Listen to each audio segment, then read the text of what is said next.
Good morning, students.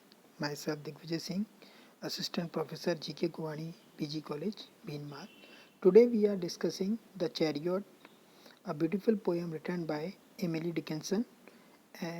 In the first part, we are discussing the starting three stanzas of this poem, and in the last stanza, we are in this line. We pass the setting sun. We pass the field of gazing grain. We pass the setting sun. We pass the field of gazing grain. Gazing grains के field से वो गुजर रही है poetess. We pass the setting sun. और हमने किस सन को पास कर दिया? सेटिंग सन. मीन्स डेथ भी क्या है? सेटिंग सन है. मतलब जीवन का एक अंधेरा होने वाला है, सूरज ढलने वाला है.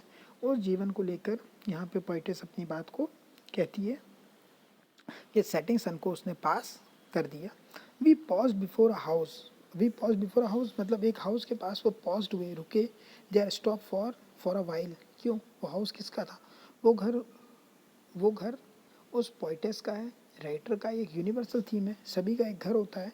और उन्हीं चीज़ें, मटेरियल चीज़ों से हमारा दिल लगा हुआ होता है.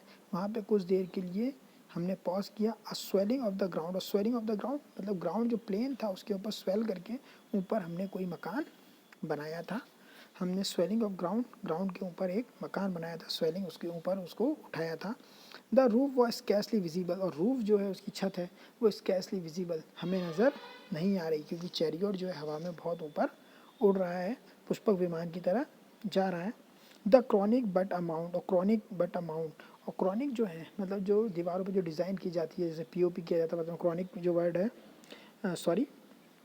कॉर्निक जो वर्ड है वो एक इटालियन वर्ड है. उसका मतलब जो डिज़ाइनिंग की जाती थी दीवारों पर, वो बट अ माउंट. माउंट के रूप में मतलब एक कोई ऊंचे उठे हुए पठार, ऊंची चीज़, कोई माउंट, एक मिट्टी का ऊंचा चबूतरा, इस टाइप से वो मकान हमें नज़र आ रहा है एक माउंट के रूप में. मीन्स जिससे हमारा इतना अटैचमेंट था, वो चीज़ अब कुछ भी नहीं है, केवल एक माउंट की तरह हमें नज़र आ रही है. तो यहाँ वो छोटे बच्चों को पोइटेस देखती है, सन को देखती है, खुद के प्लेजर को देखती है, लेबर को देखती है, सारी चीज़ों को देखती हुए जाती है और देखती है कि वो एक माउंट के रूप में है. मीन्स जिस घर से बहुत ज़्यादा लगाव था वो भी अब छूट रहा है, और व्यक्ति अब एक इटर्नल अपनी जो जर्नी है, यात्रा है, उसके लिए आगे बढ़ चुका है.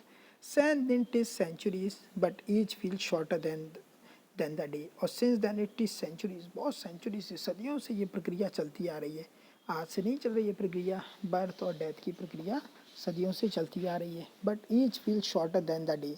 और हर व्यक्ति, each feel shorter than the day मतलब हर व्यक्ति अपने आप को शॉर्ट फील करता है कि शायद एक दिन मुझे और जीवन में मिला होता, एक दिन मैं और जी पाता. लेकिन जितने दिन हमारे जीवन में है, उतने दिन ही हमें जीवन मिला होता है. आज आई फर्स्ट सरमिस्ड द हॉर्स हेड्स. और सरमिस्ड का मतलब क्या होता है? मीन्स जिसके बारे में हमें पर्टिकुलर कोई जानकारी नहीं होती, जस्ट इमेजिनेशन होता है. और विदाउट फैक्ट मतलब हम इस चीज़ को जानते हैं, लेकिन हमारे पास उसको प्रूव करने के लिए कोई फैक्ट्स नहीं होते. I first surmise the horses heads. और हॉर्सेस के हेड्स मुझे नज़र आते हैं विद टूवर्ड्स इटर्निटी. और वो हमें किस तरफ ले जा रहे हैं? इटर्निटी की तरफ, मतलब इमॉर्टलिटी की तरफ. और जो संसार के जो जन्म और मृत्यु के जो बंधन है, उससे मुक्ति की तरफ ले जा रहे हैं. Means timeless. हम लोग टाइम बाउंड नहीं रहेंगे. जैसे जीवन क्या टाइम बाउंड है, जन्म अब हुआ, अब मृत्यु होगी. दिन के 24 घंटे टाइम बाउंड है, तो हम टाइम बाउंड लिमिट से बाहर निकल जाएंगे. तो ये सारी बातें पोइटेस ने अपनी पोएम में बताई है. About the death, about the life, about our goals, our ambitions, and it is one of the beautiful poem written by Emily Dickinson. It is the important for our BA final year course, and it is an important poem of Victorian age, and it is also a symbol of American poetry, because Emily Dickinson was a American poet. Then students, we complete second part of this poem and the final part of this poem. And one more thing, students, in the previous class of Code Graduate, at some time I told that curtled sonnet, but it is not a curtled sonnet, it is a Italian sonnet of 14 lines in God Graduate. Then it is the correction for it is correction in our previous lesson. Then you read this poem, enjoying its feelings and learn more about the American poets. Then, thank you, students.